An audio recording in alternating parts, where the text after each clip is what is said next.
Hi, இது என்ன தெரியுதா? இது வந்து கோல்ட் செயின். என்னோட ப்ரொடியூசர் வந்து எனக்கு வாங்கி போட்டிருக்காரு. ஃபயர் பட டைரக்டர் ஜேஎஸ்கே சார். ஏன்னா எங்க பார்த்தாலும் ஃபயர் ரிப்பேர் வச்சுதான் வச்சோம். பயங்கரமா பத்திக்கிச்சு. தியேட்டர்ல ஹவுஸ்ஃபுல்லா போயிட்டு இருக்கு. இன்னைக்கு 6வது நாள். இப்பதான் காசி தியேட்டர்ல இருந்து வர்றோம். ஷோஸ் ஃபுல்லா போயிட்டு இருக்கு. இதுக்கெல்லாம் முக்கியமான காரணம் வந்து general audience, media and press தான். நீங்க இல்லைன்னா கண்டிப்பா இந்த படம் வந்து இவ்வளவு பெரிய சக்சஸ் ஆயிருக்காது.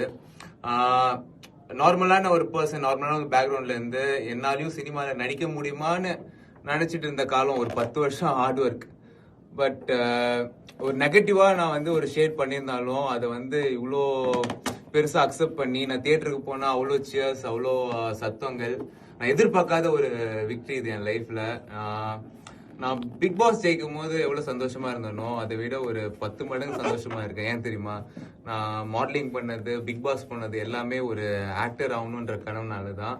அது இன்னைக்கு வந்து நினைவாயிருக்கு. ஸோ உங்களுக்கு எவ்வளோ நன்றி சொன்னாலும் இது பத்தவே பத்தாது. ஸோ ப்ரெஸ், மீடியா அண்ட் மக்கள், நீங்கள் இல்லைன்னா கண்டிப்பாக இந்த பாலா இல்லை. அண்டு எனக்கு பிக் பாஸ்ல ஓட்டு போட்ட பாலா ஃபேம், உங்களை என்றைக்குமே நான் மறக்க மாட்டேன். ஏன்னா இது நீங்கள் கொடுத்த லைஃப்.